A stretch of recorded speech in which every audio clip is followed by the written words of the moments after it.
Hey, Josiah. Hey, Sam. So this is the first ever live episode of Blink 155. I know, it's really uncomfortable. Yeah, I feel really weird. It's actually, I don't even want to look at you. I know. It's so weird.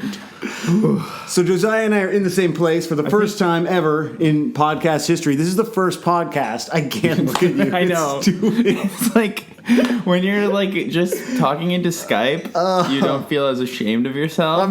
It's all happening right now. I'm like, someone. oh my God. It's really... When we actually first did this podcast, I thought that we should have Skype up with the video. You remember that? And the lag was too much. It was fucking up. But I might have been lying about that because I don't like the video. Yeah, it's super unsettling. But in my mind, it was the only way to have an organic conversation with somebody. Yeah. Because otherwise, you'd like talk over people, or the pauses are weird. You don't know when someone's done talking. And so I suggested that we use the video feature. We've never used the video feature. Now we're like, this is, Oh, it's fucked. So I'm in Toronto right now. Yeah, you're in Toronto for TIFF. For TIFF, the Toronto International Film Festival. That's right. Baby. You're a little bit of a cinema lover. Cinephile. Cinemasseur. That's what it is. Yes. And you're going to be interviewing James Franco for this podcast. Is that correct? Yeah. Right before we started recording, you got an email that said James Franco is ready to go on Blink 155. Yeah, exactly. Basically, I'm here just to interview celebs about Blink 155. We're debating about the ethics of using interviews that we get for our day jobs on this podcast. So, for example, if Josiah gets an interview with James Franco for the purposes of a feature in Exclaim magazine, the place that actually pays him to do a job, which is not to sort of diminish the $30 a month that we get from Patreon. Yeah, exactly. As valid payment and exactly what we deserve for doing this job. Yes. But our question is, from a business ethics perspective, can you use an interview that you get for another publication for your Blink 182 podcast? So if anyone listening is like an ethics lawyer, I guess, or a journalism professor? Yeah. So if you went to journalism school, something that I didn't do. Me neither. But apparently they love to call it J school. Yeah, the kids call it J school. God. What did you go to school for, Josiah? Nothing. Oh, tight. Yeah, I dropped out very quickly after I started going. So kids, let this be a lesson to you. If you drop out, you can one day make $15 a month, because keep in mind the Patreon money is split in half, I assume. We've never really taled about this, we'll split it up. Get into this. Well, some of it goes to Libsyn. Oh, right, so yes. After Libsyn fees, we probably each make like $7. So really, so far, in order to get anything out of this podcast, you need to know about the minutia of journalism and running a podcast and statistics with that. So it's really as if very accessible. As if we weren't making a sort of niche enough product. This is it. We've done it. So Josiah and I are together for the first time. Yeah. I've never met you before. Well, actually, someone did say, I thought you guys were like really old friends when I listened to it, and like. We have hung out maybe 2 other times or 3 other times. And it was fine. Yeah, it was like, kind of... I mean, to be honest, Sam has a circle of friends where it's like very much a family, I think. Yeah, I already have friends. I literally don't have any friends or... That's why I do so much research, because I literally have nothing. You have nothing else. My wife I invented her. You've never met her either. I've never met her. I've never heard her in the background of the podcast, whereas my wife... is very real. Ashley, there we go. That's my authentic real-life wife. Damn it. Who, for the first time, is going to hear both sides of this conversation. So maybe you can leave a review on iTunes after. Let people know. It's sounding great so far. Thanks, honey. So we're gonna see how this goes. Our original plan was to actually do like a live show. And that was your original suggestion. My vision. Let's not say it. I mean, I thought. At best, there's maybe 3 people in Toronto who listen to this. No, because I think all of my friends listen to it. And I have at least 5 or 6 friends. Yeah, that's true. And then so my backup proposal was actually just to have my friends over and they could just sort of hang out in the background. How gross that. I mean, this is already too weird, but to have an audience of like 3 during this. I think it's hilarious. I actually still think it's a good idea, and maybe we'll do it in the future. I mean, you're still here for another couple of days. Yeah, we could just record. I'll just skip TIFF, and we can record an episode every day. I mean, you're already doing Blink 155 podcast work while you're at your real job. Yeah. So you might as well just totally fuck off. No, I'm not. Sorry. If Ian Danzig, publisher of Exclaim magazine, is listening, Josiah works very hard for you. I do. And has the best interests of your long-running magazine at heart. Happy 25th anniversary to Exclaim Magazine, by the way. So who at TIFF do you think is the biggest Blink-182 fan? Like which celeb? I've read, and I've actually posted about this on Exclaim before, but apparently Xavier Dolan is a huge Blink-182 Really? Because he even put, I think, I Miss You or something in that movie called Mommy that he did. Oh. But I don't know. I never watched it. I don't think I like that guy. I feel like Xavier Dolan too pretty. Is like a cinephile thing. Isn't that like a your people's thing? Yeah, but I think it's like a fake. Like I think it's like sort of like entry level. Like people who loved La La Land. Yeah, like well, maybe a little bit. People who want to go like just half a millimeter deeper than La La Land, like him. But like he apparently like he always gets booed at con, and like no one. I don't think he's. Is he like the Lars von Trier of maybe? But he's also like really young and just really pretty. So I don't know. Sick. He's like too good looking. I just want to rewind for a second. This podcast is all about honesty, and I watched La La Land on a plane maybe a month or two ago, and I loved it. I was ready to hate it, but I just... Because you love musicals. Because I love musicals. Established this, and you've already given me an in to what? So we have hung out a little bit while I've been here already, and accidentally talked as if we were on the podcast. We were wasting golden material last night, hanging out without a microphone. But just like completely out of the blue for no reason, with no prompting whatsoever, Sam just told me that he likes Hamilton a lot, which I think is like just... The conversation was dying down, and I was looking to sort of spice things up. What can I say that just makes everyone feel uncomfortable? So I love Hamilton. How's everyone else feel about that? And people were pumped. Everyone left. Cleared out the bar. It was the end of the Exclaim party. It was very upsetting. Yeah. I do love Hamilton, which I feel like is kind of the Blink-182 of musicals. You know, where Blink took a more hardened version of pop punk that maybe came from bands like the Descendants and sort of transferred it into an environment that people who grew up in the suburbs of Vancouver or the suburbs of Toronto could identify with. And Hamilton took the hardened sounds of hip hop music. I thought you were going to say the hardened sounds of musicals. Musicals before Hamilton were so gritty. Yeah, Les Mis is gritty as hell. That's true. Actually, I do like that one. Tommy, gritty. Like 90% of Tommy is songs about your uncle fucking you.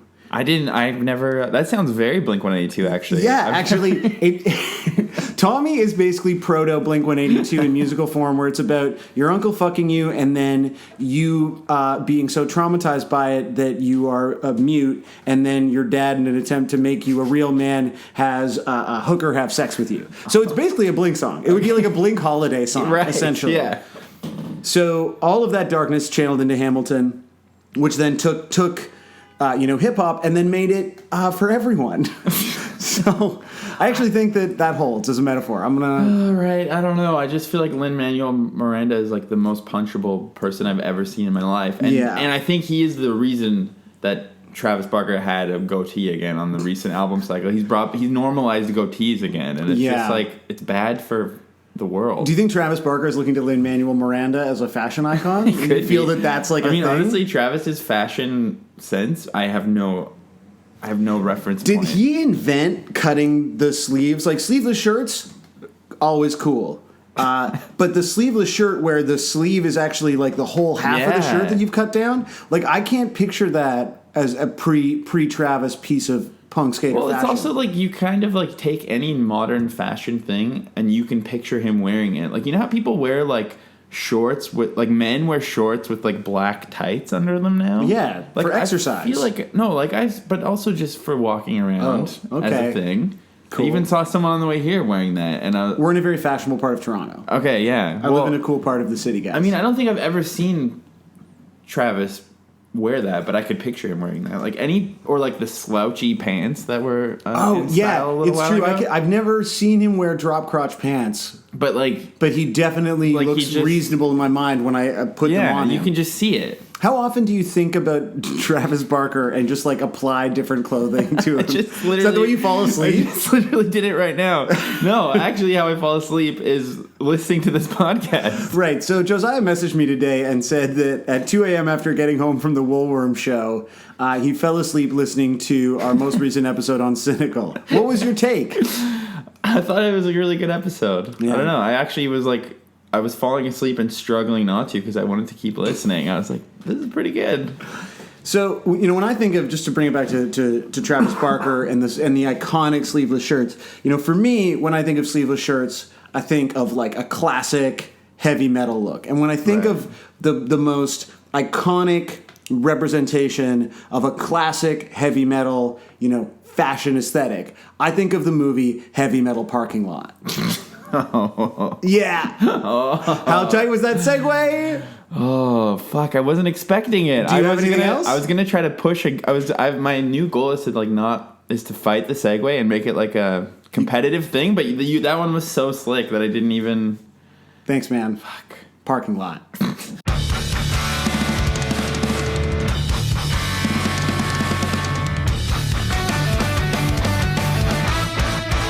So a little bit of behind the scenes on the podcast.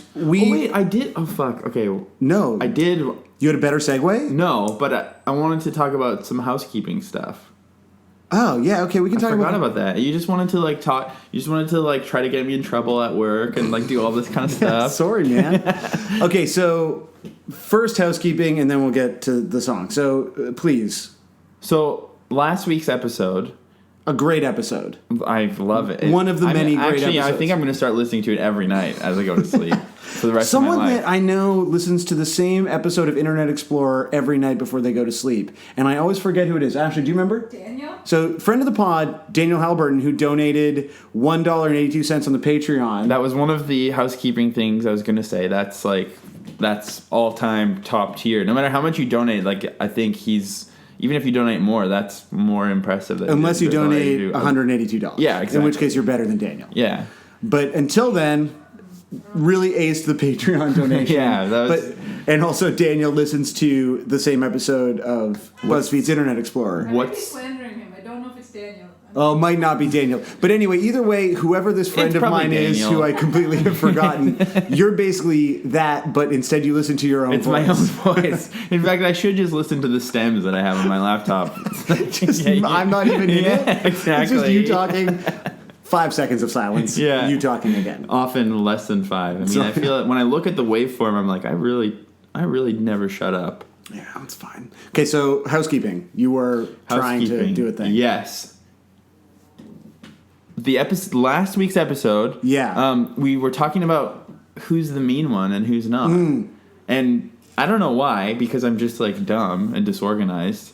I did the poll before the episode came out. So I did a Twitter poll to say, who's the mean one? Is it me, Josiah, which is... You guys don't know our voices yet, despite that we're 10 episodes into No, I'm this. Josiah.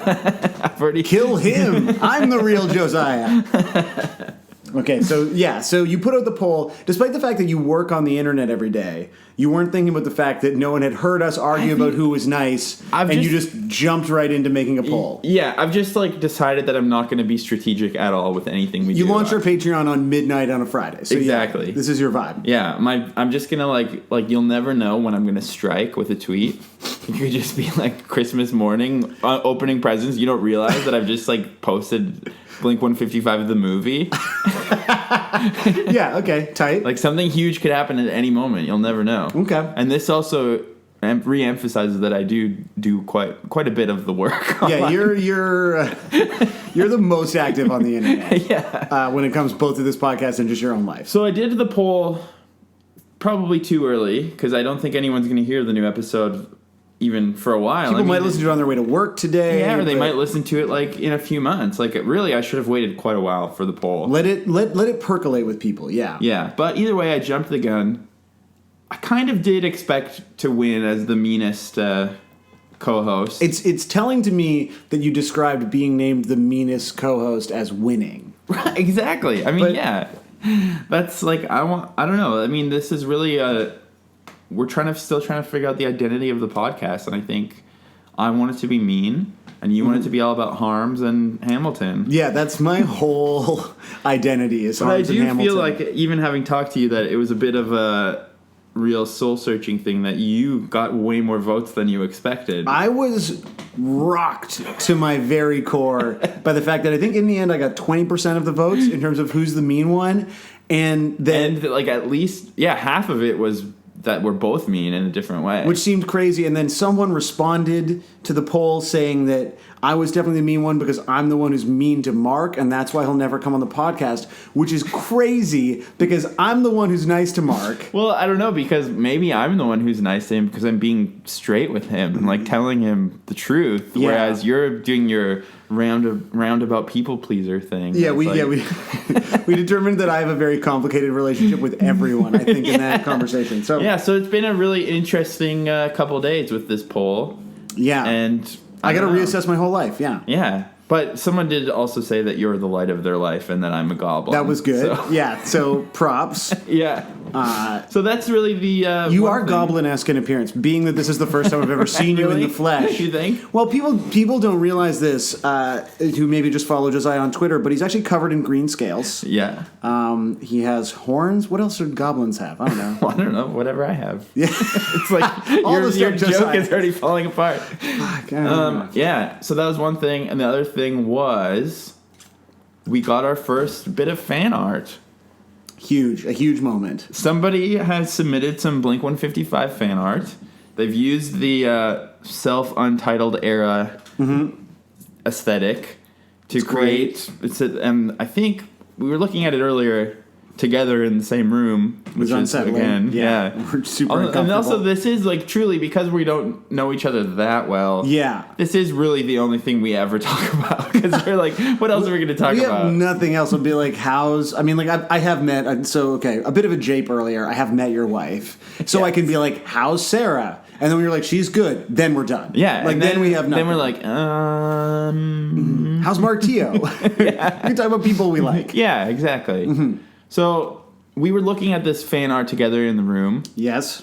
And we noticed that maybe the 55 is 2 upside down 2s. Yeah, that's how the person appears to have manipulated the logo. Again, truly incredible. You can check it out on the Twitter. Yeah, it's very... but earlier today, when we first got it, I sent it to Sam. And he was at work doing his big... working in the big leagues. He works. And, So Josiah messages me, and he's like, holy shit, dude, we got our first piece of fan art. It's on Facebook. You should take a look. And I go and look at it, and I open it up, and so it's, like, on my entire screen. And okay, one sec. Sorry. I just actually realized maybe we should name the person who went to the trouble of doing this. Oh, yeah, that would be nice. This is the first time you've named someone. I know. I'm the nice one. You're naming Everyone and shaming. knows it. I'm the nice one. I'm the nice one. Okay, so name this Dave hero. Sampson. Dave Sampson. Thanks a lot. Not going to share any more details about you. Don't give a fuck. I'm going to forget you now. SIN number. Yeah. No, thank you very much. Appreciate it. Any more fan art you want to send? Fan art appears to be the only way to get acknowledged on the podcast. Yeah, so I think if you want Josiah to say your name, if you want... or if you donate $1, if you donate some sort of humorous number. Yeah, a funny number or a big number. Funny or big, yeah. Yeah, the bigger the funnier. Like $420 a month. Oh, or like $42,269. Yeah. That would be a hilarious number, and we would say your name every episode. Yeah. So I encourage you to consider that if you have the resources. Yes. So thank you to the guy whose name I already forgot. Dave Sampson, man. Yeah, it's okay. So back to your story. I sent it to you. Dave Sampson sent it. Well, he sent it to our Facebook Messenger, of which I'm the only one checking. I'm basically the intern on this podcast. You do all the research. Yes. You update the socials.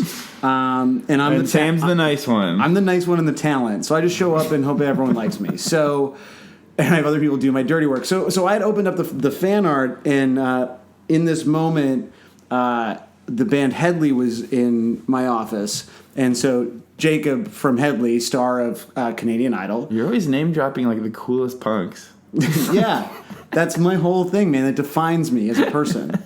So he came up behind me in this exact moment where, like, up on my screen, I had this just big Blink-155 fan art, started massaging me. Hang on, like, you keep saying this like it's a normal thing. He was just having a laugh, just having a touch.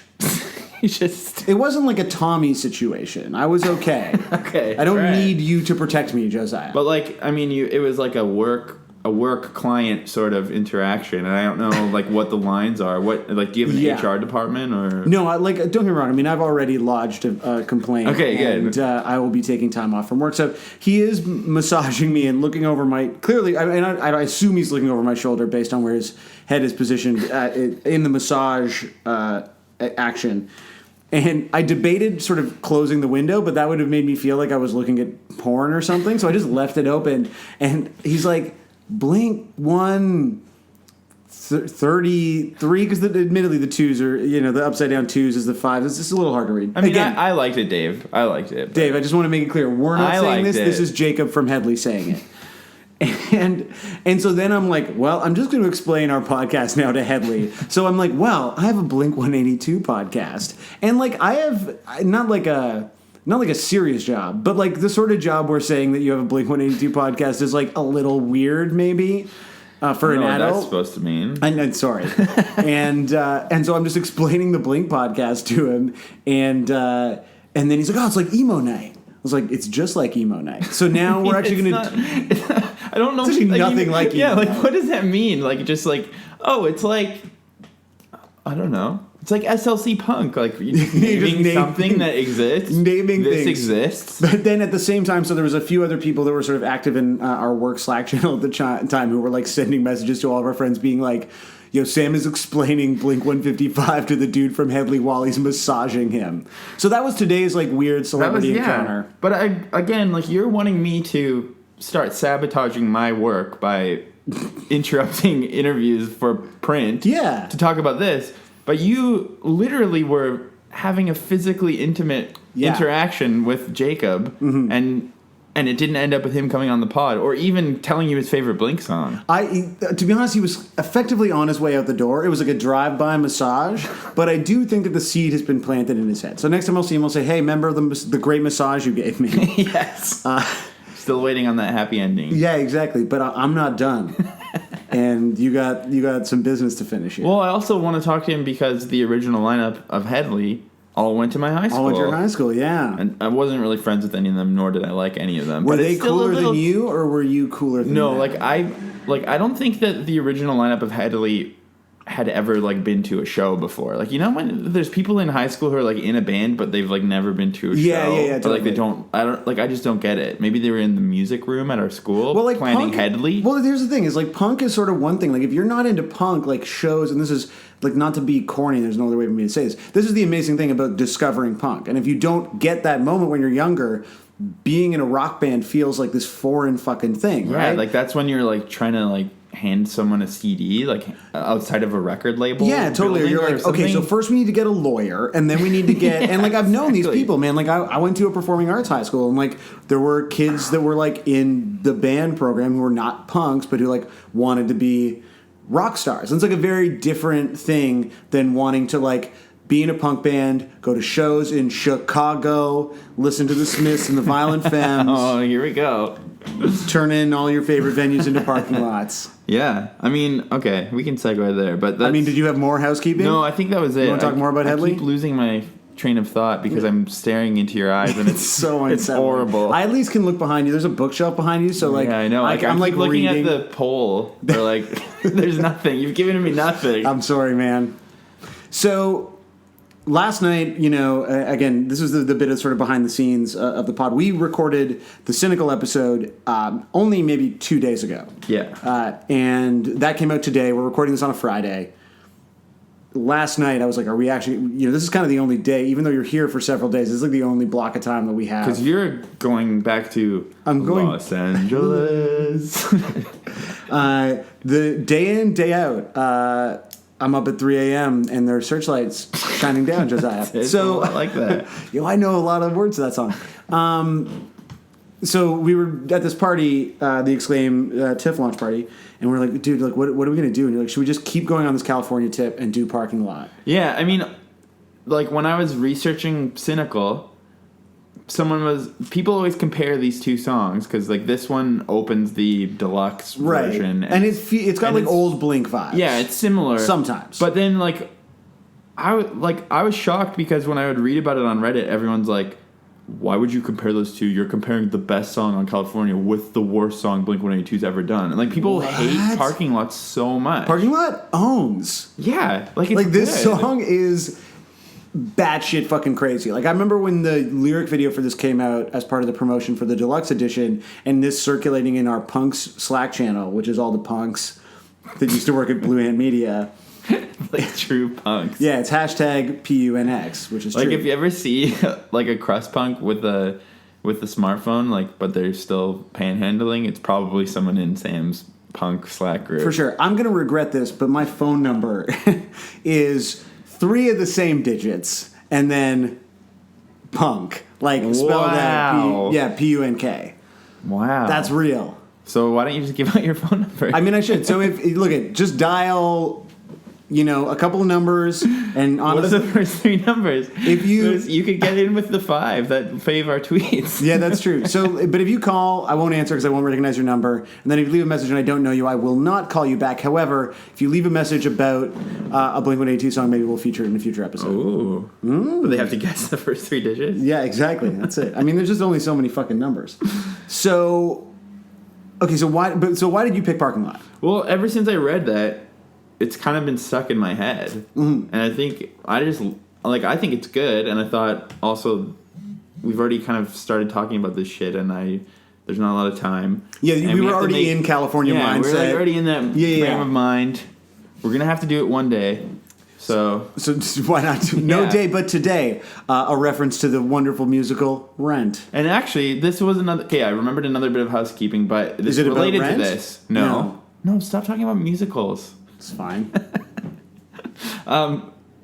Fuck now. Oh yeah, we almost had 156 in the last week because Mark did this song about dogs. He did a song about dogs, about the dog from National Lampoon's Vacation. Yeah. And the liner notes for the song, it's for this compilation that's like a dog benefit fundraiser for ASPCA. It's money for dogs. So they can kill all the dogs. I think that's what they're trying to do. Get rid of dogs. Yeah. Which I'm on board with. They shed. Yeah, there's been shit enough. in the fucking street, man. Like, it's awful. Enough's enough. But the song that they did about this dog was Mark and my best friend Feldy. Jay Feltz? And Travis Barker. So, like, if Matt Skiba had been on there, that would have been song 156. We almost had to retcon and pretend this is a Plus 44 podcast. I know, and I'm not ready to do that yet. I'm not there yet, man. But that song is very similar to this song in that it just sounds like they're like trying to do so much stuff at once. Which is so weird because some of the songs feel like half written or half finished, but then some of them are like, they're just like, the second verse is always like insanely different from the first, and there's basically 4 songs in this song. So like our move, again, pulling back the curtain a little bit, is listening to the song right before we record. And so as we were listening to it, and I listened to it as well, like on my way home, I was like, they're full on are like very distinct movements in this song. Like there's the metal part, and then there's kind of like the Alkaline Trio song. I mean, like that really does sound like an Alkaline Trio song. And I knew that you wanted to talk about Alkaline Trio. Thank you for giving me this moment. I really appreciate that. Thank you. This is good because like I burned you with the cynical episode, and then you're actually returning my. I needed that though. I was checking you, and you're returning it with a kindness, which I appreciate. It's also because I can't be as mean to you in real life. It's harder. I'm in your home. I feel. Yeah, you're a guest. I gave you a Perrier. Yeah, exactly. Pink grapefruit. Thank you. Yeah, it's good, right? Yeah. It's a small can though. I know. So you have that part, and then you have kind of like what sounds a little bit like the kind of defend pop punk like era the breakdown. Of pop punk. Yeah, is that what you're talking about? Yeah, which is not my favorite. It's easily the worst part of the song. And then the kind of like self-titled era Blink vibe when you get to like the bass and the affected drums. Yeah. Oh, sorry, man. You're having Perrier, I'm having beer. So yeah. I don't know. Just this song is like great, but such a mess. And then also, there's 5 parts, and there's like old school Blink with the. Yeah, I know. It's like it's all over the place. Yeah, but people fucking hate it, and I think maybe it's for that reason. I just think it's nice to hear them trying hard in a way. I think it's amazing. Like I'm gonna be sort of selfish about this, but the last song my band Junior Battles recorded is like a I would not say it's like similar to this, although we played this song, and it might be one of the only Blink-182 songs Ashley has ever heard besides Damn It. And it finished, and she was just like, just sounds like Junior Battles. Right, she did say Which that. is either, I can't tell if that's her trying to insult Blink or trying to insult Junior Battles. I'm not really sure. She's really hard to figure out ever since she became obsessed with Bitcoin. She's a Bitcoin bad man. Yeah, she's a Bitcoin bad man. And who knows what she's reading about in that room over there. It's troubling. I'm concerned. She's wearing a Guy Fawkes mask, for fuck's sake.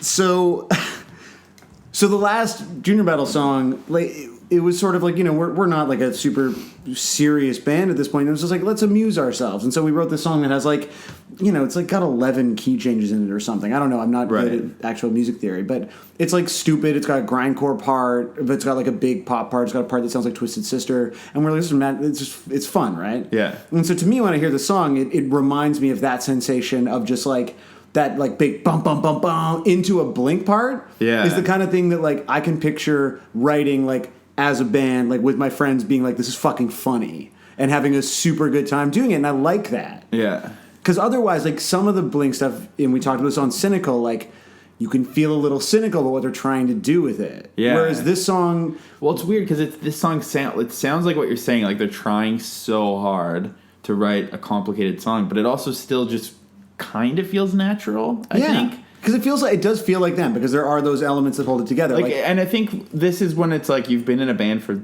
however many fucking decades they've been in a band. Yeah.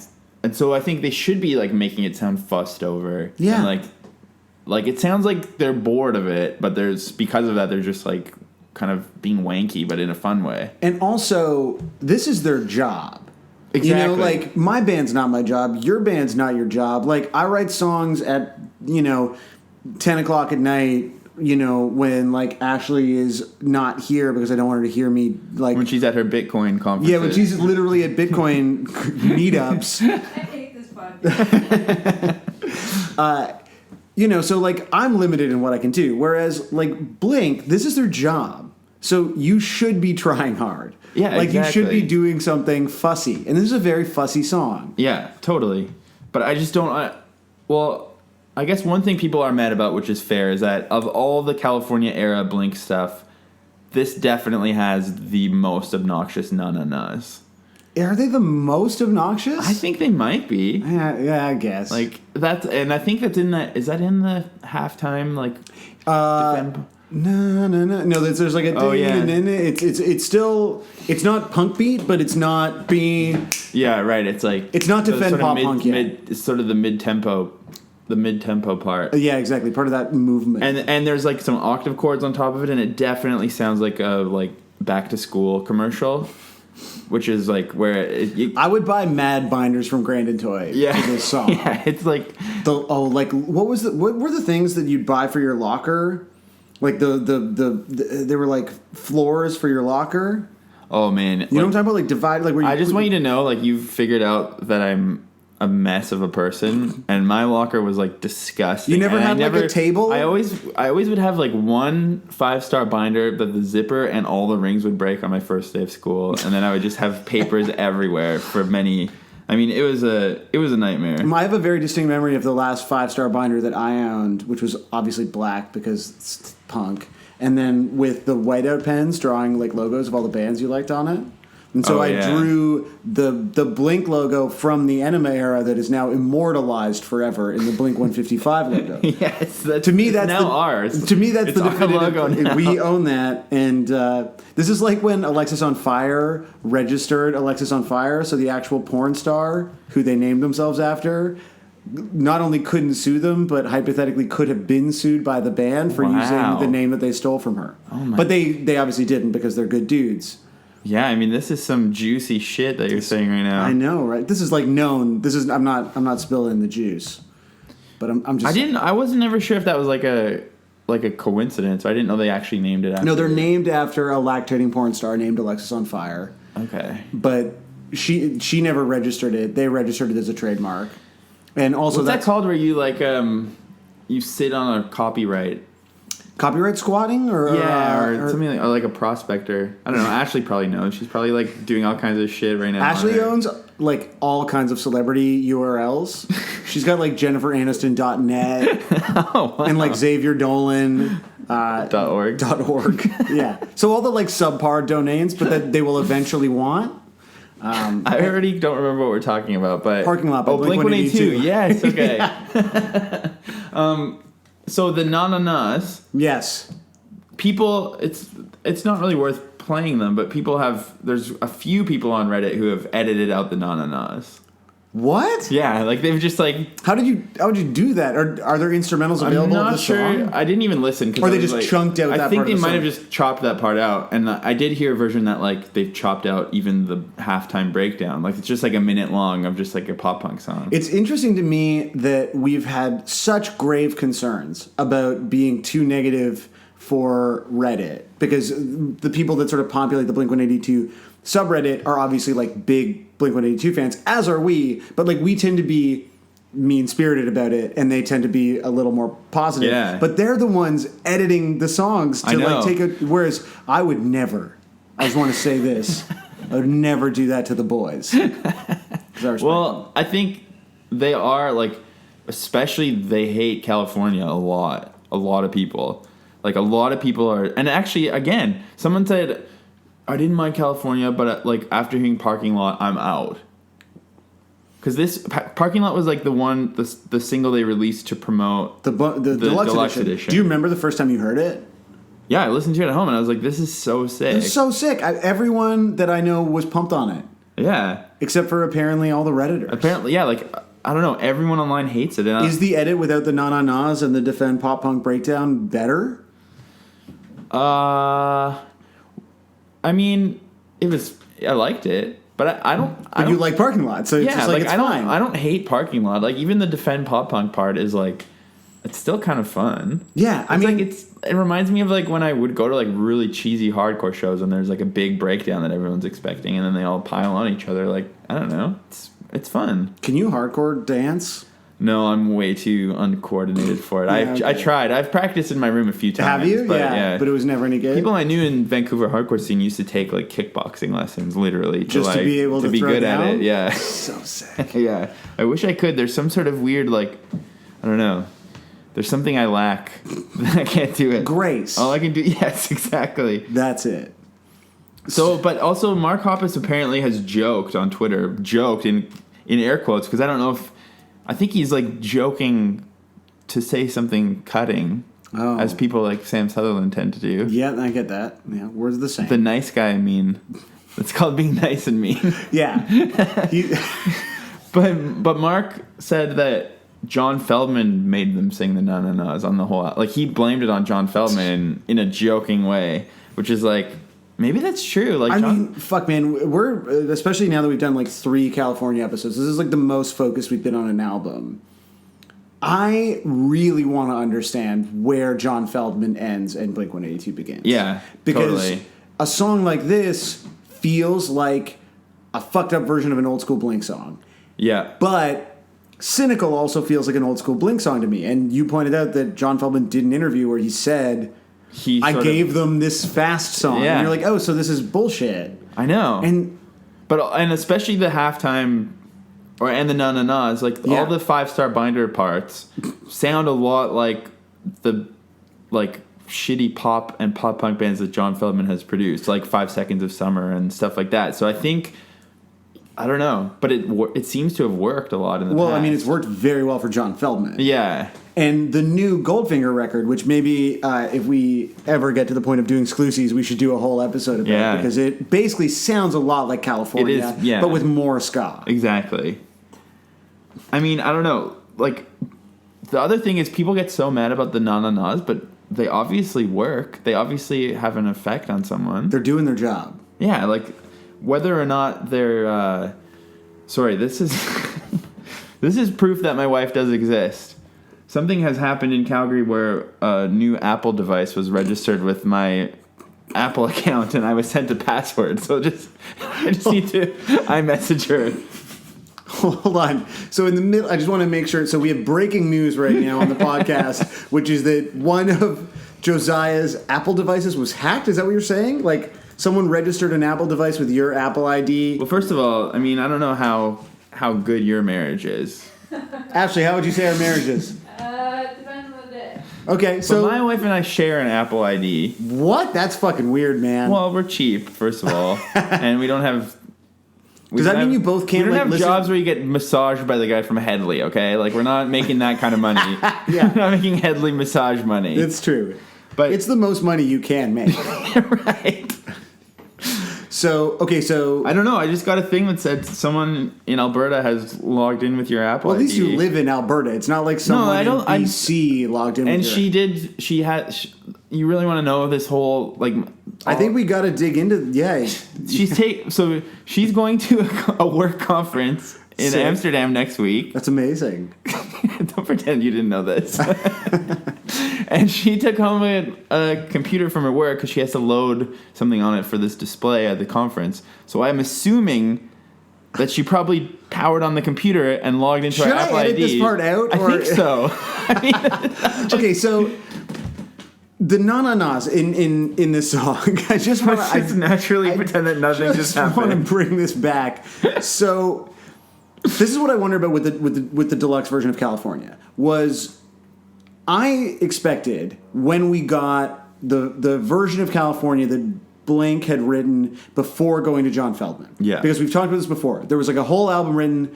They hung out with Jay Felds. They scrapped it. They wrote a new album. And he was like, write all your lyrics in 10 minutes. Yeah. Stuff like that. Yeah. So I have, as much as I like California, and I like it. I have mixed feelings about it, but I like it.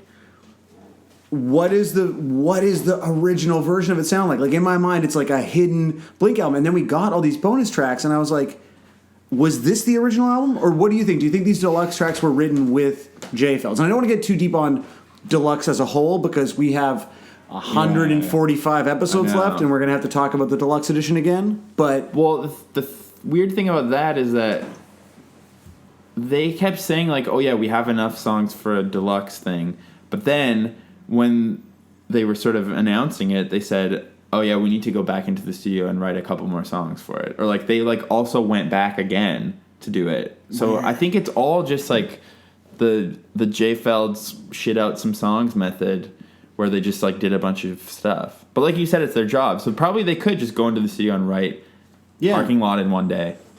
Yeah, so this is... I would love to just know what the process was that specifically led to, like, a song like this that has, like, markings of... Again, it sounds like an Alkaline Trio song in a few parts.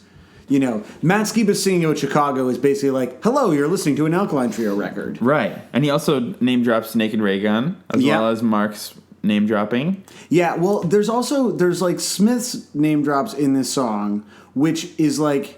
The Smiths also get name dropped on San Diego. So do you think the reason that this song isn't on the record is because they were like, we can only have one song that references the Smiths? Well, no, actually, I haven't... No, that's The Cure. Oh, yeah, exactly. Wow. No, but I kept getting them confused, too, because, like, Mark only ever talks about, like, 3 bands. Yeah.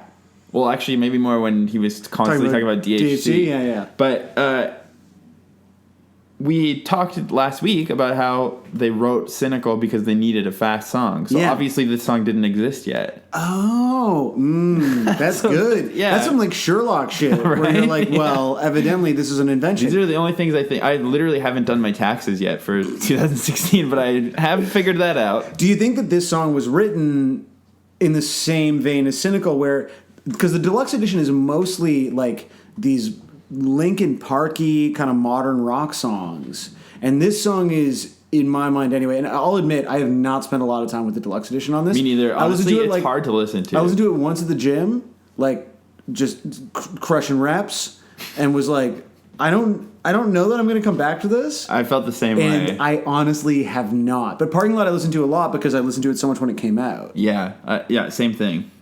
But it is sort of the lone, like, fast song. So I wonder if there was the same kind of thing where they knew they had this deluxe edition that was, like, slower, more modern rock, and then... Jay Felds was like, "Gotta bring it back, man." Yeah, like honestly, who fucking knows? They're gonna be like, "Who fucking cares?" Yeah, well, I was gonna be like, "That's it, man. We made it 10 episodes. Yeah, we're finally into the double digits, and it's like, you know what? No one cares. Yeah, exactly. I don't fucking care." Well, we got fan art today. That's keeping me going. That's true. That feeds you. Well, you've been saying you want to talk about Matt Skiba so much. So what's so pressing about Skeebs? So, okay. I love Alkaline Trio. I've always loved Alkaline Trio. I think they are like a real perfect pop punk band. I've only ever listened to them like once. It's crazy. I can listen to Alkaline Trio so much, and I have. I've and so when this whole thing happened, when it was like, do you like Tiger Army? I feel like everyone who liked Alkaline Trio when I was in high school also liked Tiger Army. Tiger Army is like a psychobilly band. I know, but I just feel like I've always thought of Alkaline Trio as the same sort of thing. Like, no. Like people who look like vampires. Oh, this is fucking terrible. This is slander. I hate this. So, I mean, this is not an Alkaline Trio podcast, and I've talked a lot about Alkaline Trio on Twitter, but like this is a band that I can return to truly, like at the same level that I can go back and listen to, like, you know, the Blink albums that I love. Like I can go back and I can listen to From Here to Infirmary. I will never tire of that record. Right, I like the Alkaline Trio acoustic record. I mean, honestly, at this point, nothing surprises me about that kind of stuff. I know that you say, I think that Matt Skiba does have one of the most like nuanced voices in pop punk. Like I think there's a few kinds of pop punk voices, right? There's like the nasal pop punk voice. There's the like, I'm not a good singer, I'm kind of just shouting myself hoarse, like Descendants era kind of like pop punk voice. There's the like post Blink, just pop band, everyone sounds like Mark Hoppus, like Sheen voice. There is what's like the why Fest does like voice. Yeah, that one I know. But then there's also like Patrick Stump doing his like gross bluesy voice, vibrato. Yeah, like yeah. But like Matt Skiba has like there's shit happening in his voice and his fucking range. Like they've kind of stopped doing it for a long time. Every Alkaline Trio song was basically like 2 verses in his lower octave, and then they would just sing the first verse lyrics again with Matt Skiba singing in an upper octave, and you were like, this is the best song I've ever heard. Like it was such an effective device because he has such like emotional resonance in both ranges. Right. And I thought like his lyrics were like goofy without being too self-serious, and you see that on California when he's like joking about his Marilyn Manson paintings and stuff. Yeah. Like he was. But wait, is that a joke? Like, does he own Marilyn Manson paintings? Of course he does, but he's not being serious about the Marilyn Manson paintings that he owns. Okay. And so I think like his whole like demeanor, the way that they kind of played with like gothy imagery in a way that was, I think, like not that it was funny, but that it was not designed to be like really. It wasn't My Chemical Romance. Like My Chemical Romance is like gothy in a serious way for kids who sleep in fucking coffins. Yeah. My Chemical Romance was not. It could have been for those kids, and like God bless you if you sleep in a coffin, but. You know, I'm having trouble articulating. Just can you tell how much I'm fucking struggling right now? Yeah, and so I feel like it's really important. It is super important to me. You. Can you see? Because you can see my eyes. This, like, fist clench. I'm thing. doing the fist clench because I'm hoping that something meaningful will come out of my mouth. Yeah, and it's not going to. But the point and is, also I feel like you're trying to convince me to listen to them, but I've also just been zoning out, like talking about it. You're looking at your computer, figuring out what happened with your hacked Apple ID and your fake wife. Yeah, it's bullshit. So I was, but no, I do want to talk excited. to you about your love of his voice. I love his voice. Because I think it's like the best voice in pop punk. Or in punk, I think it's like one of the best voices. And stop. Like people who love like Morrissey's voice. We're talking about the Smiths. People who love like I don't know, fucking Chris Cornell's voice. Like I think that Matt Skiba has like this fucking thing in his voice that but no one else has. So we've talked about how being so sincere. Well, yeah, that's your brand, right? Yeah, You're being sincere cynically. Yeah. No, I don't think you are. I feel like you're about to start tearing up now about that. I'm really emotional. I'm on edge. I'm shifting in my seat a lot. I'm flush. I finished my beer. Oh my god. What I was gonna say is people on Reddit were saying that. Well, we've already talked about how they like tried to disguise him to look like Tom. Yeah, they put like a Famous Stars and Straps shirt on him inside. Yeah, tried to like make him look like that. But people on Reddit were saying when they were talking about this song how they don't like how his voice sounds in Blink-182 and that they feel like he's trying too much to sound like Mark. And actually, when I first put on California, there were times when I couldn't tell who was singing. I feel like that happens with like just heavily produced music, though. Like I remember like being younger and being really into Less Than Jake, and I honestly actually still like Less Than Jake. But early Less Than Jake records, when the production is shittier, like you very much can tell the difference between the voices, right? And then you get into the records that were on Capitol, where they're opening up for fucking Bon Jovi, and the production is. Everything's so compressed, and this is what happens with compression, right? You lose all the nuances, right? So they don't actually sound similar at all, and I don't think he's trying to sound like him. Like you can hear like his intonation and the way he's like, the way his phrasing is still like very Matt Skiba. It's still very Alkaline Trio. Like there's parts on this record when he gets a verse and it sounds like an Alkaline Trio song. Yeah. Like the way that he patterns his like syllables. His singing in this song is still hitting the spot for you? I think so. I mean, again, I think it's too compressed. Like I do think that it's like, people like say heavily produced and it's like just a dumb fucking thing to say, but like that's what's happening here. It flattens everything. I mean, I personally actually like compression a lot because compression rules. Like I love when... Like, I like how California sounds like it's, like, the pop-punk version of a Michael Bay movie. Well, like, I hate listening to, like, old Slayer records because they're not compressed enough. Yeah. So, like, I can't, like, feel pumped, like, walking down the street, listening to Angel of Death, but, like, listening to a Whitechapel album, I'm like, I'm gonna kill people. Right, yeah. Which, like, objectively, Whitechapel is not as good as Slayer, but, like, no. I mean, heavy compression has, like... A way of like hitting you in the fucking guts, but it just renders everything flat. Like that's literally what it does. Right. But I don't think he's trying to sound like Mark. I think that's just a function of Jay Felds and like whoever's engineering this record. But like, so do his parts in this song sound like Alkaline Trio? I think so. Singing about Chicago and Naked Ray Gun is like extremely Alkaline Trio. So there is something I'd like to bring up now. Oh no. Are you setting me? Is this like a trial? Where you're like, so you would agree then? Oh, sorry. You would agree that this song sounds like Alkaline Trio. I'd like to bring this to the jury's attention. To Catch a Predator. Yeah, you're gonna fully Chris Hansen me. No, are you 12? I know that because we've only met on the internet, right? And I'm so sexy. Imagine if Chris Hansen showed up and he's like, "You've been doing a podcast with a 12-year-old girl," and then he's like, "I'm not even mad. It's just really pathetic and sad." Honestly, you should be embarrassed. Like how much when we do the episode about pathetic, how much are we just going to talk about ourselves and how pathetic this endeavor is? Dude, the pathetic episode is going to be one of our many like 24-hour live streams. Yeah, exactly. No, I just wanted to say like this song, because we've said all these songs are very internet era. Yes. And because this was the first one for the deluxe edition, there's so many reaction videos on YouTube. Oh, shit. Okay. And they're like, I don't know, like you know more about the tube scene than me, but reaction videos are probably the most horrifying videos. They're amongst prank videos are the worst. And then reaction videos...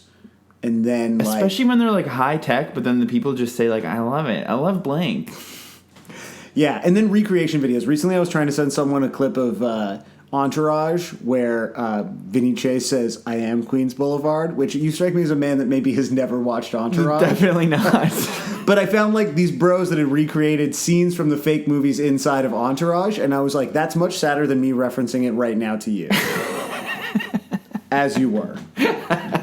Well, I don't know, like, and I also feel like the reaction videos are so, like, YouTube is really the fakest place on earth. Oh yeah. Like I watched a girl listen to this song, pretending to listen for the first time, and like doing that fanning eye thing, and like making herself tear up because she loved the song so much, and it was just like, I mean, I like this song, but did you cry when you listened to it? I certainly didn't. Well, then you didn't really love it, and I didn't do the. Like I've never understood. You know when girls are like gonna cry and they go like this?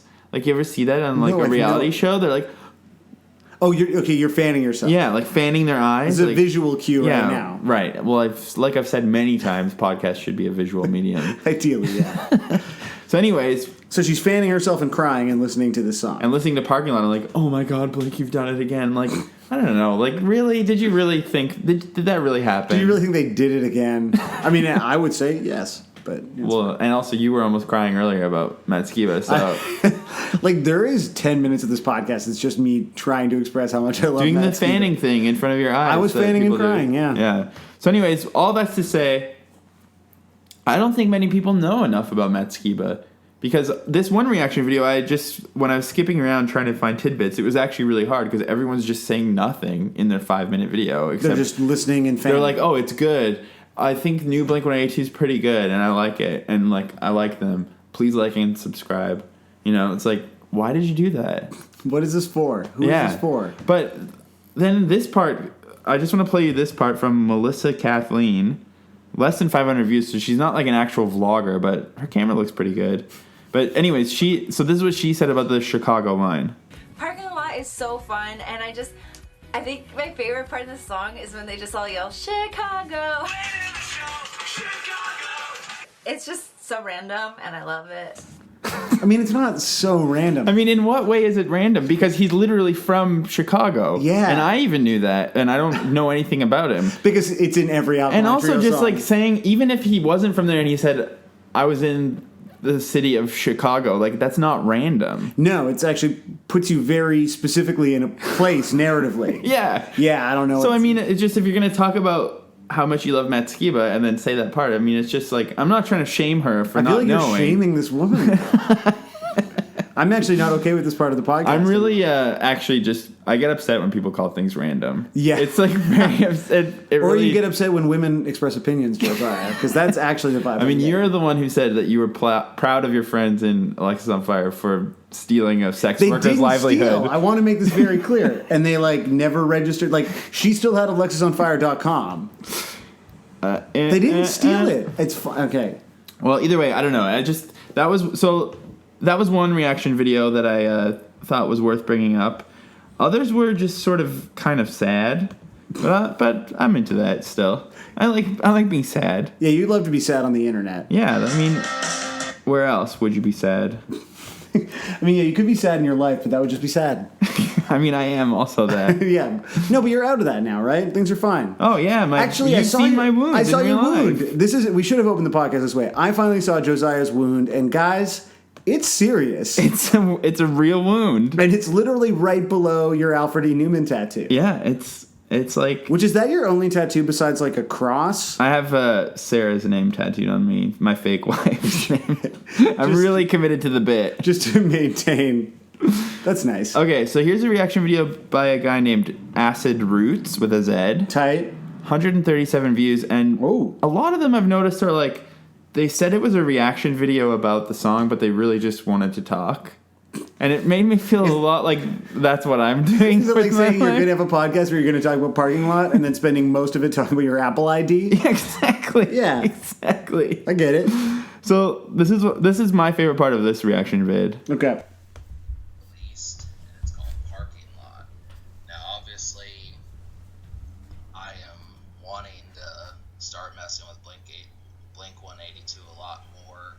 Alternative and punk rock is something that I need to start messing with. I've messed with Sum 41 and that a couple times, but that's about as far as I went. So I think Blink-182 is like the next step. They've gone multi-platinum on several of their albums, so I feel like now is a better time than ever to start. So I'm gonna definitely get to California, but it did have hits. Yeah. But I just feel like that's one of those things where you're like, wow, I started to get into like, David Lynch films. Like I saw a lot of people tweeting about Twin Peaks. I'm like, maybe I should watch Blue Velvet. I saw a David Cronenberg movie once. It's just so weird to be like, I fuck with a couple of Sum 41 songs. I was like, it's time for me to get into Blink. I know. Or like someone who wants to go to the gym more. Where you're like, I do push-ups at home, but like I need to get on the elliptical. And also like why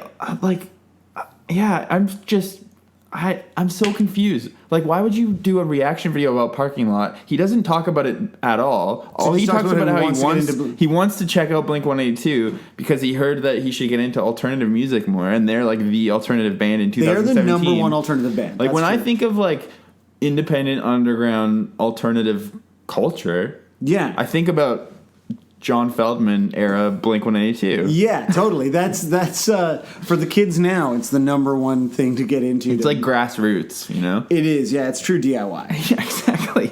So that was It's like I don't know. It's just also the video is so quiet and dark and like just like I don't know. He's being really sincere about his desire. Like, I feel like it's like a New Year's resolution, right? Where you're like, I'm going to, like, read 20 books. I'm going to, start a podcast, and I'm going to listen to Blink-182 more. Finally, because I've heard some Sum 41. I like that he'd be like, Sum 41 was fine, but, like, I want to go deeper. Blink-182. And that was not the first video about California where someone was saying, I've never gotten into Blink-182 before, but now I'm going to start. Because of Parking Lot? Like, one of the parking lot reaction videos was also a meandering story about California. I can't imagine why someone would meander talking about California. I know. That's insane. It's like, you need to stay on topic. Fuck are you, man? It's pathetic. But yeah, I don't know. Imagine that was your gateway because, like, Damn It was my gateway. Damn It was probably your gateway. Yeah. Damn It the is music video. Damn It is up until earlier when we played Parking Lot in my house, the only Blink-182 song that my darling wife Ashley had ever heard. It's so weird. Like, how could you? Not totally true. So, like, I just can't imagine if your gateway to Blink was Parking Lot. Like, you're just like, bum, bum, bum, bum. I actually feel like if you had never heard them before and you heard that, you'd be like, this is fucking awesome, maybe. Yeah, but then it would have what happened with you, with Slayer, how you can't go back and listen. Yeah. Like, maybe they'd go back and be like, oh, Cheshire Cat, this sounds like shit. I can't listen to this. Yeah, it does sound like shit. Like, maybe they wouldn't ever like Scott Rayner. We need to go back. We need to take these people back in time and show them the truth. This is like a real, like, like, it's your kids, Marty. Like, I'm worried about these kids not liking Scott Rayner. Exactly. Wow. They would only like the extreme, actually, if you started with California, you might not even know about Tom at all. What if you never knew about Tom DeLonge? That's troubling. That's a troubling idea. And you would think all the songs on the record that were definitely about Tom were, like, not about anything? I know. It's crazy. So, okay, what do you think, though? Because I think that the Matt Skiba part sounds like Matt Skiba. And especially when they repeat the verse and it's a completely different melody. Well, right? yeah. And it's Mark singing. When you hear that with your limited, Alkaline Trio brain, does that sound like just a Blink melody to you? Or does it, like, what does that register as? There are lots of songwriting things on California era Blink that I don't know his songwriting style, but I know it doesn't sound like... But it also could be J. Feld's.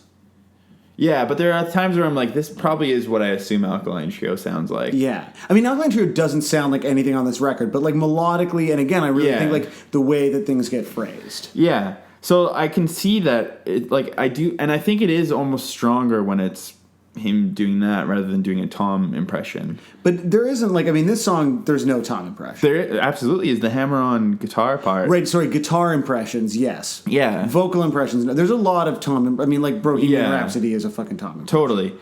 But, yeah, I just, like, I can see that he's bringing some of his own identity into it, which is better than when it's just, like, trying to write the most generic Blink-182 But I think you're right. There's no Matt Skiba guitar playing on this record. And, like, so Parking Lot, like, everything about this song sounds like it could have been played by Tom. Like an algorithm that listened to every Tom song and then just generated a guitar part that he could have played. And people are mad about his hammer-on thing in this song, saying that it's just like a... But he didn't invent hammer-ons. No, but they're like, oh, it's not as creative as Tom's would have been. But it's like, I actually think it's kind of sweet. I like it. Yeah, it sounds fucking great. Yeah, it's cool. Like, but people are really hard on his guitar on this album, actually. And I do think that his guitar tone is not the best on the whole album. Because it's like... That's not him, though.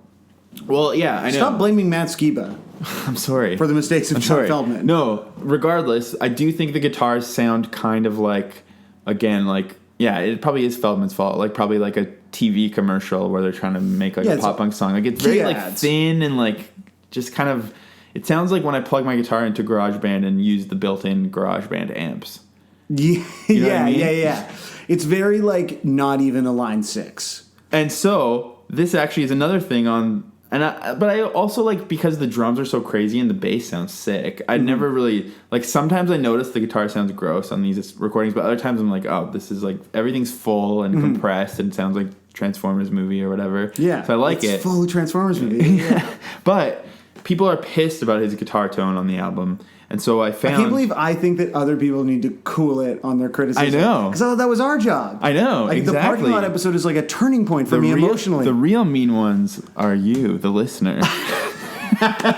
We'll redo the poll when this episode comes out. When it says who's mean? right before it comes out, so that it's useless. Yeah, who's meaner, Josiah Sam or you, the listener? So so somebody actually asked Matt Skiba. Or wait, they asked John Feldy's John Feldy. Actually, that's his Twitter name, John Feldy. That's crazy. They asked, I think maybe one of his recording engineers or something, what rig he used in the studio, Matt Skiba, and they used the brown eye model on a Kemper. I don't know if you know what that is. No, I have no idea. Because I'm really not a gearhead, but I looked it up, and a Kemper is not an amp. It's just like a guitar interface that you just DI into like Pro Tools or whatever. Tight. So they literally didn't mic amps for this song. They literally just like did basically essentially what is a Line 6. Yeah. So they used the GarageBand built-in amps. Exactly, like a bougier version of that. So good. So there's like literally like 100 thread on Reddit, 100 comment thread of people so pissed and like that's why it sounds like shit. They didn't mic an amp. They just like use this interface. But that's how every album gets recorded now. Like that is like a really doe-eyed vision of how rock and roll gets recorded in 2017. Maybe.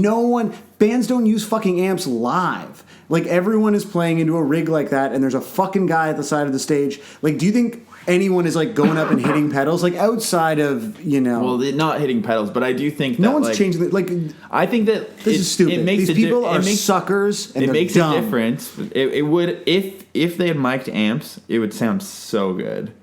It really would. But I mean, but that's like a dream world where Blink-182 would like do like a back to basics like using like Vox amps, making it sound like more. That's never going to happen. But anyways, I want it to sound like an OC's record, right? Yeah, exactly. But I went a little bit deeper with it, and I talked to a friend of the pod. This is the third time in a row he's come up, Daryl, the down guy. Down or not down. He's like totally a gearhead. Like I don't know. He's in my band, and I just like plug straight into my amp because I don't like thinking about pedals and not like I don't know what I'm doing, but he actually builds guitar pedals, so he like knows knows what he's talking about. And he said, "What is this thing called again? A Kemper." Mm-hmm. I was like, "So what's a Kemper? Like, why are people so pissed about it?" And he said to me, "A Kemper is only as good or bad as who's operating it. You can make it sound incredible." And he also said that people who talk about music gear on Reddit. I'm sorry, I'm just the messenger. This is what Daryl said, so you can find him. This is not you. This is Daryl. He said that they're the least trustworthy voices in all of music. Like gearheads on Reddit. Remember, guys, this is Daryl. This is Daryl. So, yeah, you can find him. He doesn't really have much socials, so your problem. Good luck. But he did say, like, yeah, of course he used a Kemper. It doesn't matter. That's fine. And again, that's just like, if you go to like a big arena show or you go to like the amphitheater, like you're seeing a band playing through. I only go to DIY house shows. I forgot that you were a punk. Yeah. Speaking of punks, though, the other thing that I think is so weird about the idea of this being like an introduction to Blink or being part of like contemporary Blink lore when they are basically a pop band is this song's opening with the sort of Skiba narrative of going to see Naked Ray Gun in Chicago makes like very specific like old school punk references, like talking about skins, like talking about boots and braces. Actually, that was a part that kind of weirded me out when I first heard it. Like I think I actually did a tweet about it. Maybe like there's no way that they've ever referenced boots and braces in a. There's not an Alkaline Trio song about boots and braces, but they were they're a legit. But what I'm saying band. is that's what I mean. Like, I think Matt Skiba. I mean, how do you do this like more punk or less punk thing? We all do it, but there's no. I wish there was like a universal scale of how you could rate people on how punk they are. But Matt Skiba seems like a kind of guy who like probably has been to a hardcore show before, whereas like Tom DeLonge, like. Well, do you think like when he was like, I'm gonna write about like yellow laces and Doc Martens in this song, like do you think Mark Hoppus was like, what's that? Do you think he knows? That? Yeah. Well, let me just say that when I was on the plane flying out here, I didn't have any music saved on my computer, and I found this old mix that I made of like, because before I did this podcast, I channeled my obsession with mainstream pop punk by doing these like weird mashup mixtapes that I've posted on SoundCloud. I have heard them, yeah. Yeah, and I did one that was all 2016 pop punk because it was a huge year for 2016, and I framed it all around Tom DeLonge's Ernie Ball Pursuit of Tone That's thing right. that we'll do a special episode about. But I was We're going to do a screening of that, yeah, actually. exactly. At TIFF next year. Yep. Look out for it, guys. I was just going to play the YouTube link. Yeah. But I was listening to it again, and I cut out, like, the cheesiest parts. And there's literally a part, like, just when you think about someone being punk or not punk, there's a part on it where Tom DeLonge says, he's driving around in his SUV, and he says, that house over there, that's where I did chewing tobacco for the first time.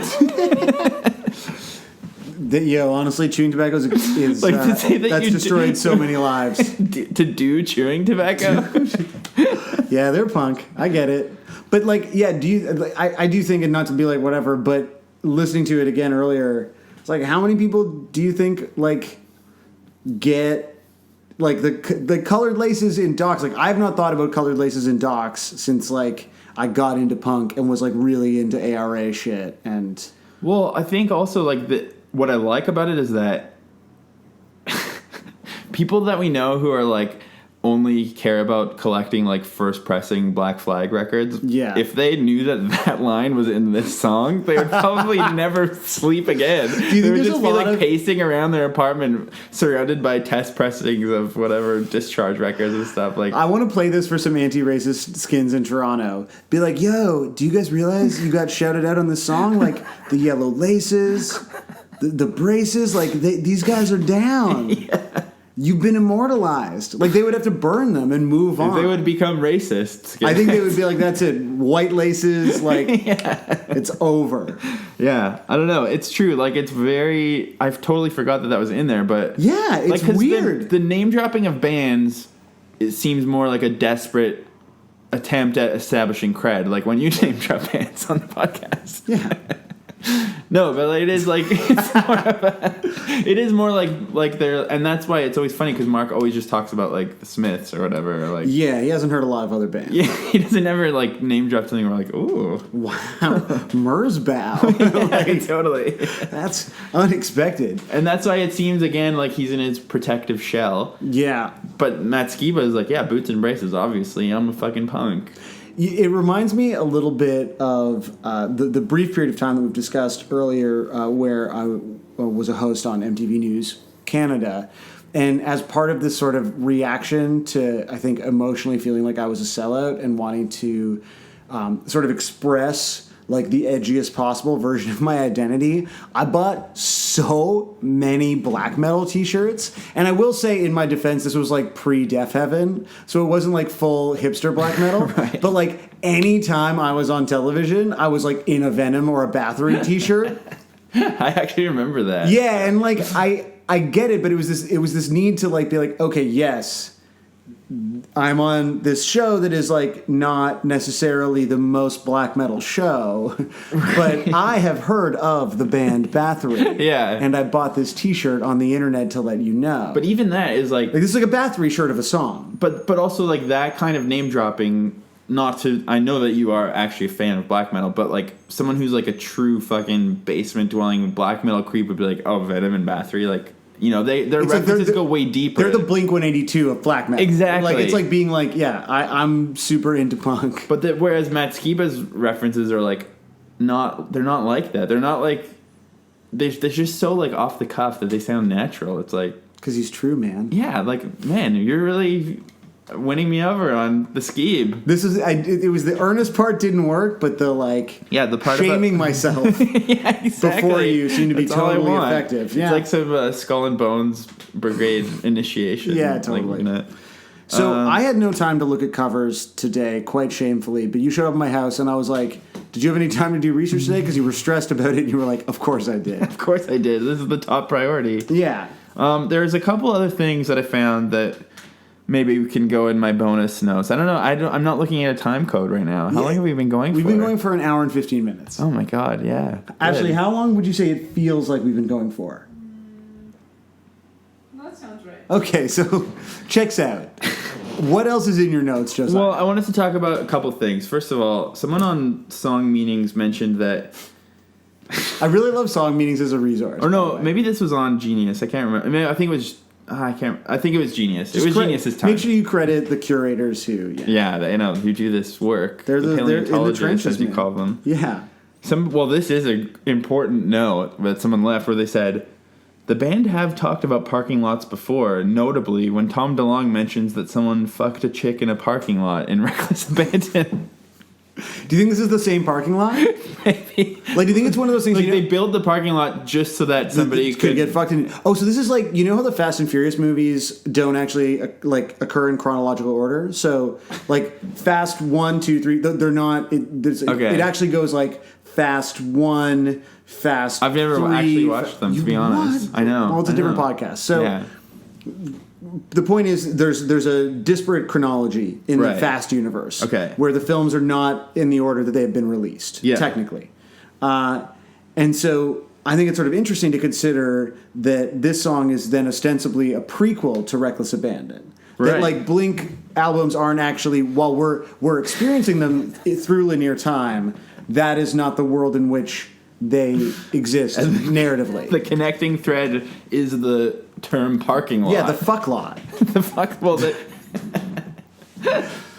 other thing I wanted to say is that the lyrics of this song really did resonate with me because totally, yeah. Not only did I spend my youth hanging out in like Zeller's parking lots and like pushing carts around. Yeah, and I loved when Tom DeLonge did his like solo album when he first quit the band. Yeah, he did that like solo rarities thing, and in his music video, he's like pushing a shopping cart around a parking lot with a guitar in it. Yeah, it's like for some reason, like when you grow up in the suburbs, like hanging out in a parking lot seems like the coolest thing you can do. Well, I am not sure what the implication is in the Mark verse, but where he talks about like hanging out at the Target curb, like is he talking about Target the store? Yeah, I think so. Because it is a proper noun in at least other people's write-ups of the lyrics, so they use capitals in Target. So I mean, that to me, really reminds me of growing up in the suburbs and like at least in the greater Toronto area, Tim Hortons parking lots are where everyone congregates. Yeah. So, the subway station at the end of the line where like I grew up, there's a Wendy's Tim Hortons there, and like every night it's full of like kids in their cars just like hanging out and talking shit and not fucking buying any Tim Hortons. Right. Well, and also like for us, there was a Zellers where we used to always go to Tim Hortons too. Yeah. And then we'd like hang out in the parking lot and just push carts around. But my friend, I was like really good friends through youth group with Steve O'Shea, who later founded the band You Say Party, We Say Die. Tight. And I remember he to school, he would wear a belt that he made out of the Zellers like cloth things that plug the carts together, like a shopping cart, the plug-in thing. That's a punk ass belt. Yeah, I know. It was like pretty punk. But not only that, but then more recently, when I was working for Fast Forward, I as you know, I really get tired of boosterism and earnestness. Yeah, you hate to celebrate things. Yeah, I do. And so when people used to always like talk about things in Calgary that they loved and like the community, all the community venues where we all, like, I don't know why I was so mean and grumpy back then, but I would always joke around with my friends that they should just, like, turn those places into a Walmart instead, because then you could get, like, cheap Hanes t-shirts, which is, like, all anyone really needs or wants. Well, that's the thing, like, and I'm not sure narratively, and maybe this is obvious and I just don't get it, but the idea of, like, fuck this place, let's put up a parking lot, is the implication, like, it'd just be better if it was a parking lot? Yeah. I don't think that's what they're implying, but that's what resonated with me, because I always think that, like, also parking is wonderful. Like, well, you live in a car city, whereas, like, I don't own a car. Right. So, but I can guarantee that Toronto could use more parking. I'm sure Toronto needs more. It's a huge problem here. Yeah. The venue that I grew up, like, going to shows at, like, the first all-ages punk shows that I went to were at the Big Bop, which was at the corner of Bathurst and Queen, like, 15 minutes from where we are now. And it had 3 levels of the Cathedral, spelled with a K, the Reverb, and Holy Joe's on top. And, like, those all sound fake, so you're lying. But now it's a fucking CB2. Like, they sell reasonable condo furniture there. And, like, so that it's really way better. That place has aged with you. I buy much more furniture than I go to all-ages punk shows now. Even trying to get you to go Woolworm last night was late, man. I had to wake up. I had a... You had a shift at CB2. Yeah. But I think Mark has said something like the lyrics are about like how all the venues get turned into condos or whatever. Yeah. But I didn't know that it was supposed to be like a negative thing. I was like, that's great. Like, but I think it balances it, right? Because it says like the best nights of your life, like, but truly like these memorable times that like we all have from like specifically being kids in the suburbs, like just fucking around with nothing to do, especially when you didn't drink. Yeah. Like, or I mean, I'm sure people also drank in the parking lots, but like I was Edge for a long time. You were like, I didn't really drink. Yeah.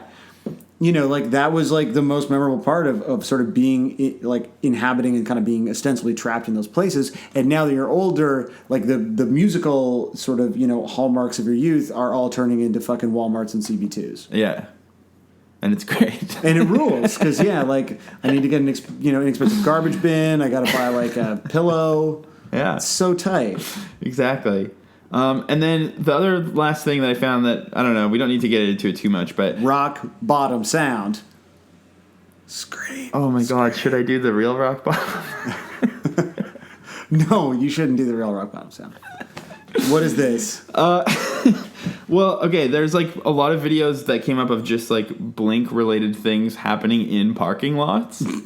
Like, so because you were just Googling, I guess, yeah, Blink-182 parking lot. Yeah. I get it, yeah. So there's like people driving around playing the song Mother's Day, and they're like, people are giving us dirty looks because it's so filthy of a song. Shit. But I watched a little bit of it, and like you can't see anyone looking at them, and they're just like driving around. You have to be playing music pretty loud to like discern the lyrics as a exactly. Like I think they're just, but you know how teens are. They're always fucking teens, man. Fucking teens.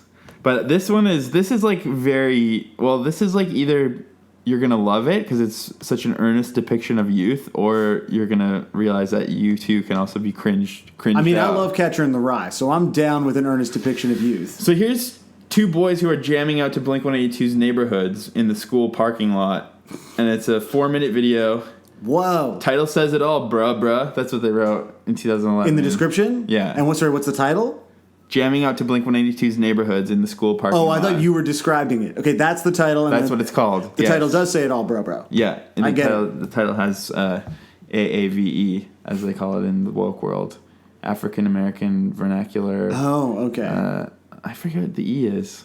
Whatever. Yeah, sorry. I'm not actually woke. I'm apparently not woke at all, right? Yeah. Fuck.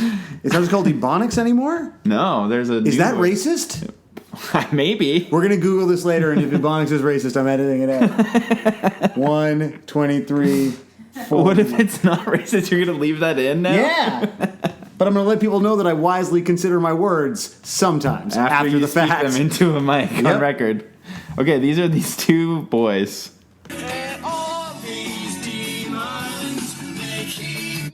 You know what, screw it. You want it? Let's do Snake Charmer.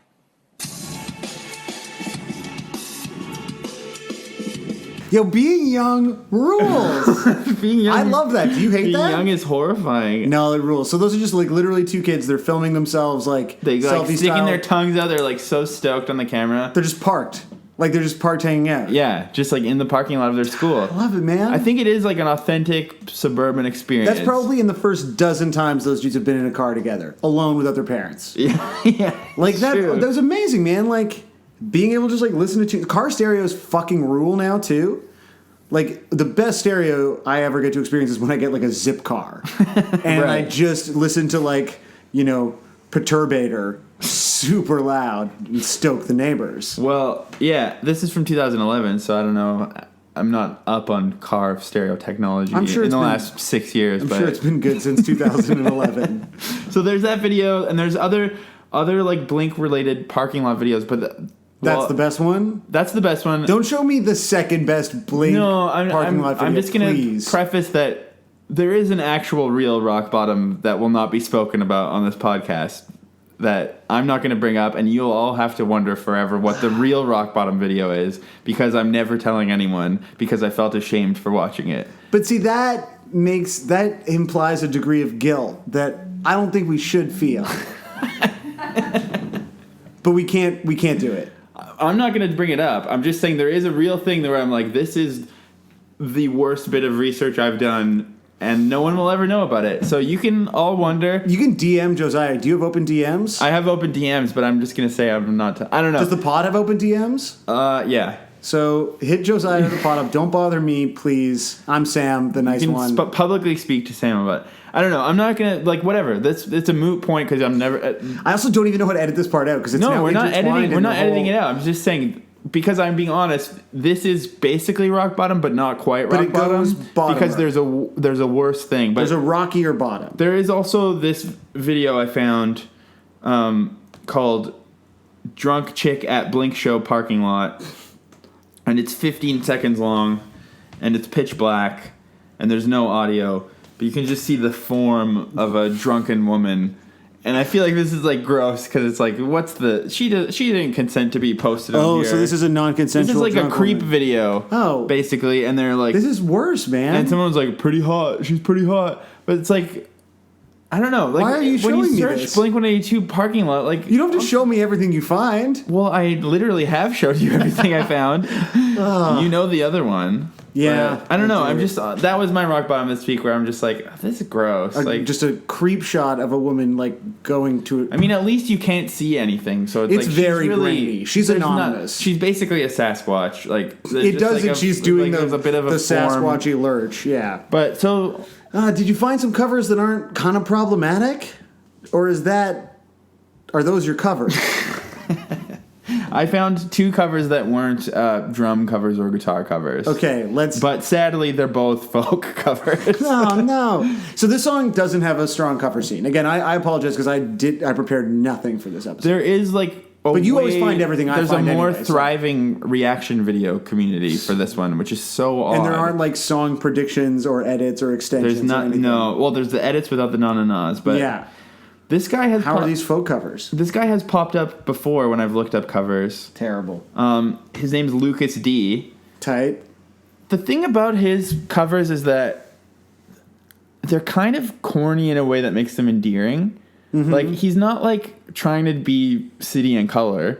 He reminds me of the Proclaimers, kind of. Okay. So it's kind of like, I don't know. Here, check it out. All right. I like that you can actually look at the video. Okay, yeah. Too.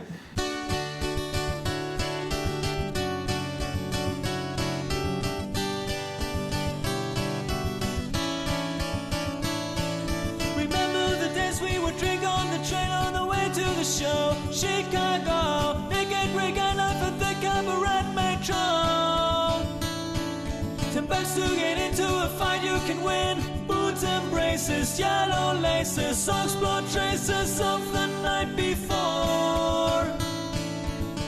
We are forgotten young suburbia. I loved it. It's like good, right? Well, I'll be honest. It's like he kind of looks like an IT guy in a way. Like, is he Irish? Like he is. Like there's an accent in there that is like the Proclaimers thing is not just the fact that on the video he's split in 2 and he looks like twins. Are the Proclaimers twins? Yeah. Tight. But I don't there's know. some sort of like he definitely has like some sort of UK type accent. Like that's not an American voice. He lives in Dubai. I just found his personal Facebook page. Wow. Okay, so like I found that extremely charming. Although me too. You know what it sounded like before he started singing though? Is it sounded like a Magnetic Field song or something. Like you could very easily have put that on 69 Love Songs. I know. But then his voice was certainly not. It was very twee though in general, and I told you last night that I love Belle and Sebastian. With Belle and Sebastian. And I think it was like kind of like that. Yeah, it wasn't like most of the acoustic covers that we find that we don't even bother like being dicks about are just like sincere, the kind of stuff that like I did a lot. Like when I was in college. Right. Like it seems like something you'd record to like ask someone out or something or try to... Yeah, 100%. And like, again, you know, I can't ignore the fact that like my darling wife Ashley is in the room and like for sure, like we started dating 10, 11 years ago and I absolutely played acoustic guitar like around her. Yeah. I'd be like, here's a Get Up Kid song, babe. And so like I just again, I want to be honest right now and say like I fuck with that. I think it's cool. Me too. Though. Yeah. And you're not nearly as corny as me. No, but you love Belle and Sebastian. I love making fun of things, but there's something about this that it makes it invincible. And it sounds really nice. So like it's the same thing as Belle and Sebastian. Like I was saying yesterday, Belle and Sebastian is so openly wussied that it's punk. It's like they're like cool because they're just like, yeah, I don't give a fuck. I sound like the wind is gonna blow me away at any minute. And like the harmony that he does there is so nice. Yeah, I mean, he seems like a nice even I'm guy. down with the harms. You know what? Since I found his Facebook profile, I'm just gonna hit add friend. I like to do these live internet things as we record. This one's not as bad as sharing spam on our Facebook, but it wasn't spam. It was part of the narrative. You know what? I will just say this. I don't know a lot about Dubai, but I'm pretty sure everyone there is extremely rich. Therefore, I assume that he has the money to fly us over. So maybe we can do a live pod in Dubai. So it was a lot of Blink 155 fans in Dubai, let your voices be heard. We'll come over. Maybe we'll do like an Amsterdam-style Blink Fest there. Yeah, with Lucas. Yeah. So it's not racist to say that everyone in Dubai is rich, right? You're really concerned about the race. Well, I've said a couple of problematic things this episode. I think it's because we're together IRL. I know, like, I'm actually like normally you would have secretly Googled Bonics. Is he Bonics racist? Is saying everyone in Dubai is rich racist? Well, no, because being in person with you, even though I'm sort of talking a little bit in my like professional voice, it still feels more like we're having a normal conversation, and so and when we are very racist. Yeah, so of course that's the implication of what I'm saying. I just actually. Us being in person, before we get to the next cover, I remembered the other housekeeping thing. Oh, great. An hour and 32 minutes in. I'm wearing my Blink-182 socks. Holy shit. Do those say Blink-182? No, okay, those do say Blink-182. See, they have the little face. That's amazing. Did you wear those just for today? I did. That's so nice. I also have like a couple other Blink-182 merch items, and Sarah, my real wife, was like, do you want to pack those for going to Sam's house? I would, and I was like, that's a bit much, but I'll wear the socks. So tight, man. That's awesome. So again, a sort of visual IRL kind of thing that is satisfying. But just so people know, they're like kind of Christmas colored. They're from green. Christmas. Yeah, they're green. They've got the self-titled logo at the top, and underneath the B has worn out on the bottom, so it just says Link 182. So I thought maybe it was a Legend of Zelda joke, but it turns out nope, it's authentic merch. Yeah, I have some Blink 182 socks. So where'd you get them? Blink182.com. But like, did you buy them for yourself for Christmas, or did Sarah buy them for you for Christmas? No, I did like an order. I can't remember why I got on their mailing list, but like they always have crazy sales, and I'm like, shit. Why do I keep buying this merch? Do you think that we're ever going to get to the point as a podcast where like we can say like use discount code? I was thinking people send us shit. Like we're like cam girls where we have like an Amazon wish list. Right. And people just buy us shit, but it's only Blink stuff. So I have like a whole Blink 182 dinner set. I've got this matching socks that we can wear the next time we're red together. With green as well, but I ordered both, but I gave those ones to my friend Carl. Oh, tight. Yeah. I'm jealous of Carl. Carl hasn't been mentioned on the podcast yet, and he's one of my best friends. So but is he a friend of the pod or just a friend of Josiah? No, he is a friend of the pod. He listens to it a lot. He thinks that he always has thought the episodes should be unedited. We'll see what he thinks this week. So Carl's the reason that this has happened to me. Yeah, exactly. So if anyone wishes that we could go back to the days of 40 to 50-minute episodes, please take it up with Carl. Sarah wishes we would do that, actually. So, okay, Sarah is right. Sarah's my friend of the pod. All right, what's your last fucking cover? So this one is also folk. Tight. It's really confusing, and I can't tell if it's like a joke or not. It's like tech folk, are you saying? Like it's confusing, or just confusing? It's just confusing what the intent is, if it's sincere or not. I can't tell if it's a joke. Cool. Patrick McCarthy did it. I was like, is that the guy from Fall Out Boy? But no. 289 views. Let's go with 290 right now.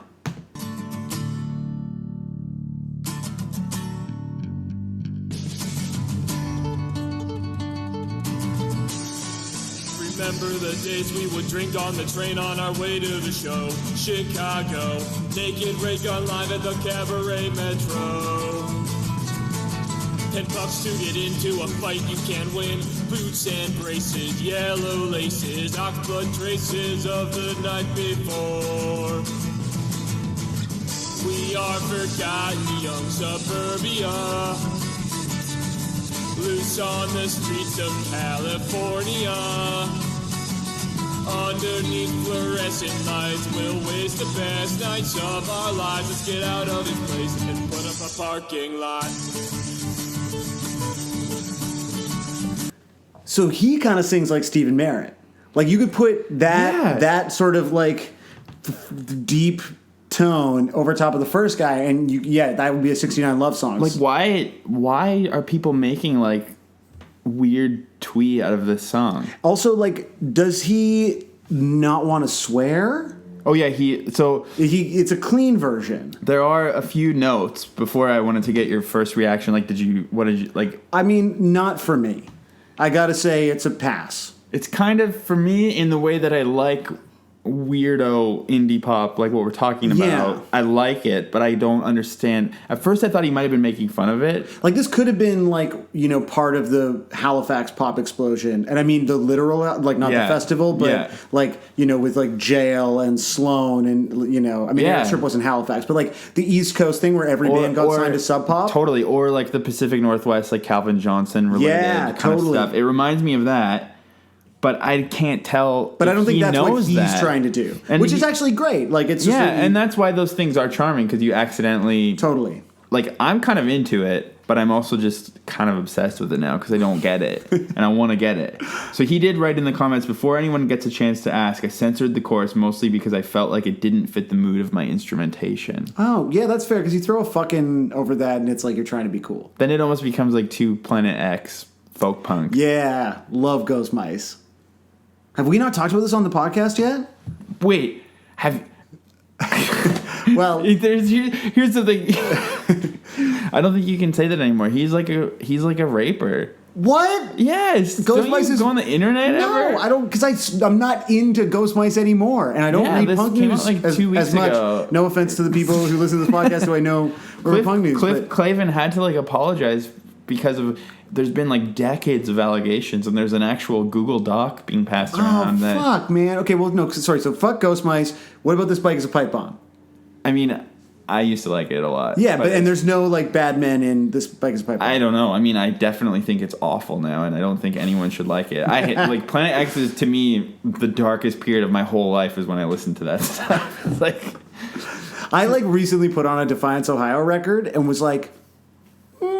Not sure that I still get it, but you know. But I also think this guy is really kind of adorable, because he's a sweet boy. Someone wrote, "Oh God, those vocals were awkward / off. Instruments were cool though," and then his response was, "I can appreciate that. Do you mean it was the style didn't match, or that some of the intonation was bad? I've always felt that this sounds a lot better once it gets to the second verse. I'm totally down for some good criticism, though." This guy rules. Isn't he just like who's this nice man? I don't know. I love him, Patrick McCarthy. So Patrick McCarthy, hero of the pod this week. I think, like, and I'm revisiting this cover and reading the comments. I'm like, yeah, I love this guy. This is like, I can see now, you know, in a sort of reality show competition situation where one of the judges says no thanks, but then, like, Paula sells them on it. Like, you're the Paula, and I'm feeling very randy. I'm like, you know what? Yeah, let's send you to Hollywood. I want to give you another chance. Exactly. So this guy's going to Hollywood. However, I just clicked through because I love him so much. Oh no, is he a bad man? No, he's not a bad man. But this is his only video. So either he deleted his other videos, or this is the only one he's ever done, and he did it 5 months ago. All right. Well, let's see. We'll find out if he's got some socials. We'll tweet at him. We'll say, I'm retracting my pass. He only has Google Plus, so he's a hard man to reach. All right. Well, maybe if someone knows him, you can reach out to Patrick Stump. Patrick McCarthy. Thank you. Yeah, I don't know. I loved it. I'm on board. So into it. So my final thoughts are that you really have some problematic opinions. Yeah. Well, we might have edited all those out, so people are just going to listen to your final thought about how I am problematic. Knowing that you edited it out means people can imagine anything that you maybe it's worse. Maybe I should leave it in. Okay, that's fair. No, parking lot is like, weirdly I feel earnest now because I think it's really good and I don't understand the hate for it. So my final thought is I liked this song when we started and I fucking love it now. Like, I'm deep in it. Yeah. And I eventually got used to looking at you. Me too. So that's fine. I feel like we could keep going for another hour and a half. I think we should stop. I think Sarah is right. The cops are here. Oh, shit.